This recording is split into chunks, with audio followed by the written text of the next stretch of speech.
The next document we're going to create is the service theme, and this comes right after the scrolling announcements. So to create that, we're going to click on the plus button up here in ProPresenter, the new button.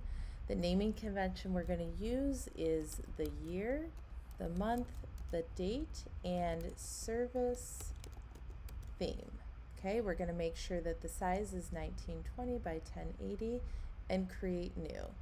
Okay, once again, oops, I named that wrong, or I spelled it wrong. So if you need to type something in or fix the naming convention on something, if you highlight it here in the library, okay, and you click on it, it will bring it up here so that you can modify it. So then you can just do whatever you need to do, click again, and then you get it right there. And where'd it go? Right there. Okay, so you click that. Now remember, it's in my library, but I haven't dragged it into my playlist yet. So I'm going to click it and drag it into my playlist. Okay, so the service theme. So the service theme slide is new each week, and this pastor will typically send this with the liturgy as a JPEG file. So when you get it in the email, you're going to want to save that JPEG to your current week folder, and you're going to title it, let's see, I'll show you what you're going to title it.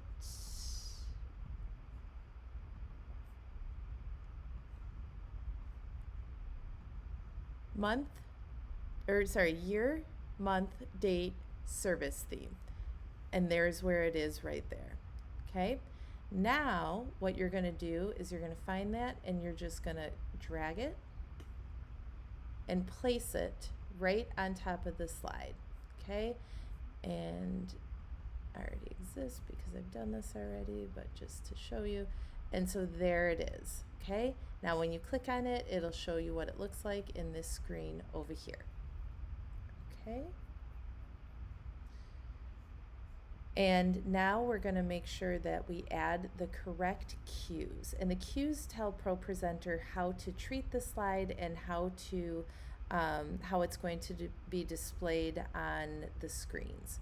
So the first thing you do, there's two cues that you will always use at the first slide of each document. So you're going to highlight the slide, you're going to right click, go down to add cue, and the first one is clear background. This means whatever background or whatever you had in a previous document, so in this case the scrolling announcements, will be cleared and will be refreshed with this background. Okay. The second cue that you will use, go down to add cue, is stage display layout, and you want to click standard. Almost all of our documents will use a standard display layout, and basically what this means is that what we see is the slide on the screen, but Pastor will be able to see the current slide as well as what the next slide is. That's what the standard view is. So this helps him be able to follow and flow with the liturgy. So those are all there. That tells ProPresenter how to treat those slides, and it's there, and you're all done with creating the service theme slide.